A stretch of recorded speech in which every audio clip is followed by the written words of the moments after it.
Hello नमस्कार आदाब मैं राजेंद्र। स्टूडेंट्स आज हम क्या करेंगे। आज हम एक ऐसे की शुरुआत करेंगे जिसको उर्दू में मजमून कहते हैं। हम वो पढ़ेंगे आज के लेक्चर में। स्टूडेंट्स मैं आपको बता दूं कि जैसे फाइनल एग्ज़ाम के होते हैं आपके, तो आपको ऐसे का नाम दिया जाता था कि जैसे साइंस के फ़ायदे और नुकसान आता है, जहाँ वक्त की पाबंदी है, जहाँ खेलों की अहमियत है। इस तरीके का आपको सीधा ऐसे का टाइटल नाम दे के आपको बोला जाता था कि ऐसे लिखें। लेकिन हमारे यहाँ पे जो फाइनल एग्ज़ाम होगा उर्दू का आपका, उसमें ऐसा आपको नहीं बोला जाएगा। उसमें आपको क्या दिया जाएगा, आपको एक पैराग्राफ दिया जाएगा और बीच में थोड़ी सी उन्होंने खाली जगह रखी होंगी, और वो पैराग्राफ पढ़ के आपने देखना है कि इस जो पैराग्राफ हमें दिया गया है इसका क्या टाइटल हो सकता है, ये कौन सा ऐसे हो सकता है और कौन सा नाम इसको हम दे सकते हैं। यानी कि आज हम शुरू करेंगे। जैसे पहला ये हमारे पास है, ये अलिफ पार्ट है एक। इसमें है, ये पैराग्राफ है एक है, पहले इसको पढ़ेंगे हम, फिर इसके ऊपर हम ऐसे लिखेंगे जो आपने नोट डाउन भी करना है अपनी फिर नोटबुक में। ठीक है, तो चलिए शुरू करते हैं। ये एक मशहूर मकूला है। ठीक है, कहता है मशहूर मकूला मतलब एक कहावत है पुरानी। सेहतमंद डैश, सेहतमंद दिमाग डैश। ये डैश जो है ना, ये आपको क्या करना है, ये इनको थोड़ा बढ़ा के आपने लिखना है। ठीक है, बड़ा करके लिखना है। ये सिर्फ आपको एक आइडिया का हिंट दिया जा रहा है। सेहतमंद डैश, सेहतमंद दिमाग डैश, जिस्मानी खेलों से फ़ायदे जीत और ताकत डैश हैं। दिलचस्पी तफरी डैश, खेलों की अहमियत डैश, पढ़ाई फिर खाली जगह है, कम खेलों फिर खाली जगह है, फुर्तीला डैश रहता है, जात मज़हब मिट जाते हैं, कायदे और असूल डैश सख्ती से अमल डैश, आम जिंदगीवा कायदा डैश है, खिलाड़ी खुश मजाज ईमानदारी और हंसमुख इंसाफ डैश, खेल डैश पढ़ाई डैश चोली दामन।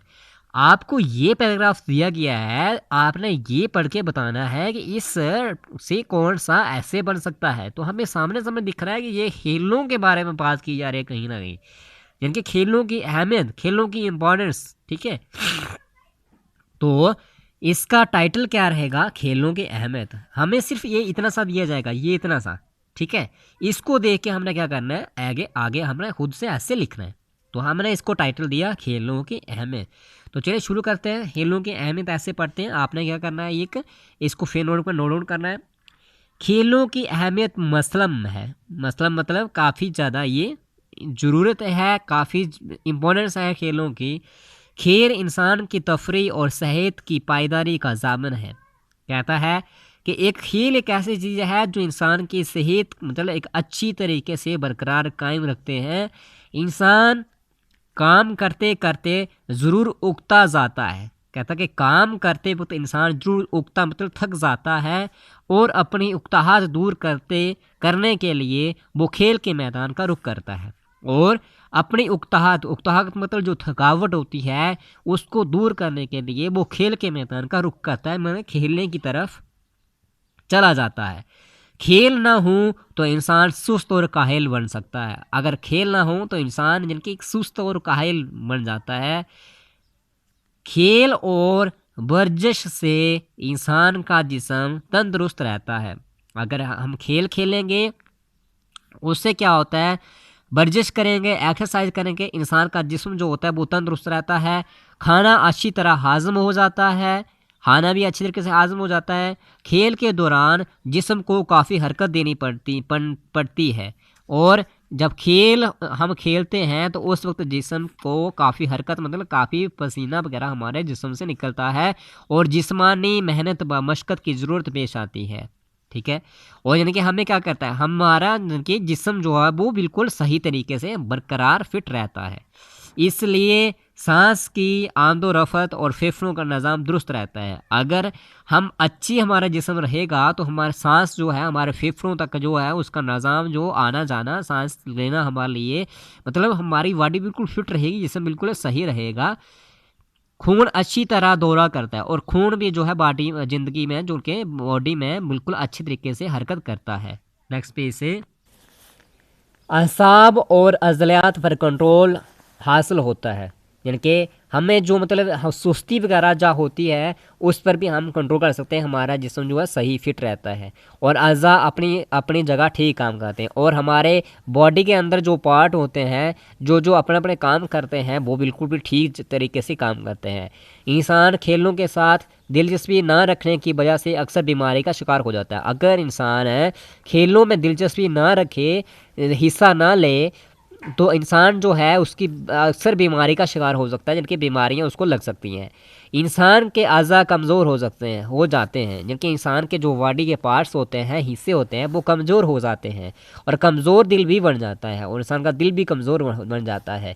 अगर जिस्म में कोई खलल आ जाए, जिनकी कोई परेशानी आ जाए, तो इसका असर फ़ौरन दिल पर, दिमाग पर होता है। अगर कोई सी किस्म की भी परेशानी दिल में जिस्म में आ जाए, हमारी सेहत में आ जाए, तो उसका जो असर होता है वो फ़ौरन हमारे दिल और दिमाग पर ऊपर होता है।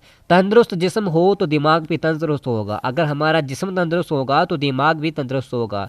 इसलिए जिस्मानी, दिमागी और रूहानी तंदुरुस्त के लिए खेल खेलना इस तरह ज़रूरी है।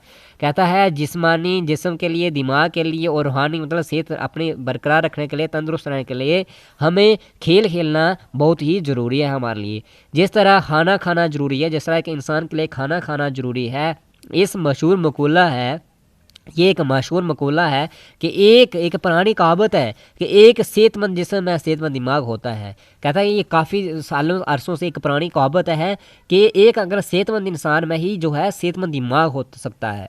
इसलिए दिमागी और जिस्मानी सेहत के लिए खेलों का होना अज बस ज़रूरी है, यानी कि काफ़ी ज़्यादा ज़रूरी है।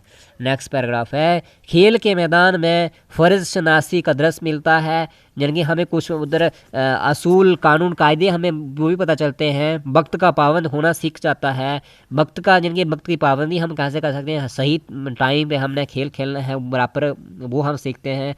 दूसरे खिलाड़ियों के साथ ताउन और इत्तेहाद अमल की कदर को समझा जा सकता है, दूसरों खिलाड़ियों के साथ कैसे उनका साथ देना है, लेकिन उनकी कैसे उनको कदर करनी है वो हम समझ सकते हैं। ये एक हकीकत है कि अच्छा खिलाड़ी ही अच्छा शहरी बन सकता है, यानी कि एक अच्छा खिलाड़ी जो है वही एक अच्छा शहरी बन सकता है। खेलों में हिस्सा लेने से एक इंसान को अपने अंदर नज़म, ज़ब्त, फर्माबरदारी और क़ुव्वत फ़ैसला जैसी सिफ़ात पैदा करने का मौका मिलता है।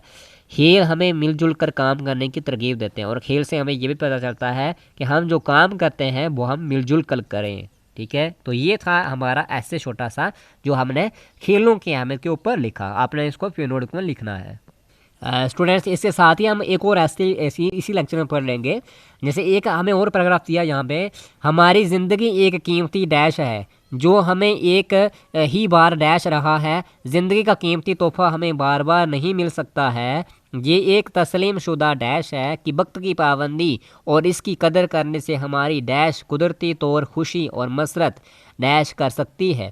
इस कायनात कुदरती ने जो निज़ाम ज़िंदगी कायम किया है वो बजाय खुद डैश का एहसास रखता है। वक्त से दिन और डैश, वक्त से कल और डैश, वक्त की हर शे पे डैश, हर फ़र्द को अमल करने की ज़रूरत है। तो ये पैराग्राफ जो पढ़ रहा है हमें यहीं का पता चल रहा है कि ये वक्त की पाबंदी, यानी कि हमें वक्त की कदर करनी चाहिए, उसके ऊपर हमें ये ऐसे हमें दिख रहा है। तो हमने इसको टाइटल दे दिया वक्त की पाबंदी।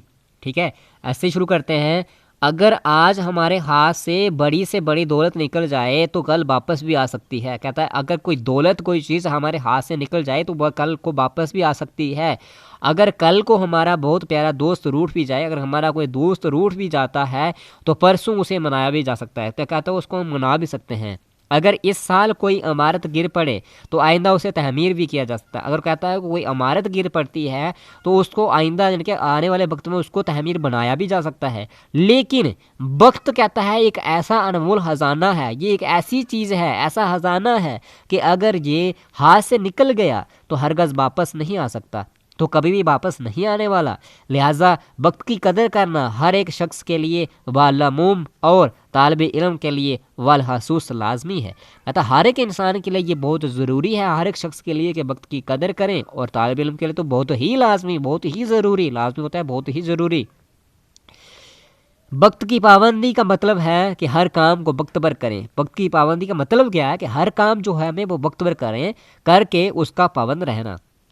वक्त की कदरों कीमत को ना समझना समझना नादानी है। अगर हम वक्त की कीमत कदर ना करें तो ये एक मतलब बेवकूफ़ी वाली बात है। जो लोग दुनिया में वक्त की कदर नहीं जानते, जो लोग इस दुनिया में वक्त की कदर नहीं करते, वो हमेशा नुकसान में रहते हैं, वो हमेशा उनको नुकसान होता है। कुदरत अपने तमाम काम मुकर्ररा वक्त पर ही इंजाम देती है। कहता कुदरत जो है वो तो अपने पूरे काम जो होते हैं तमाम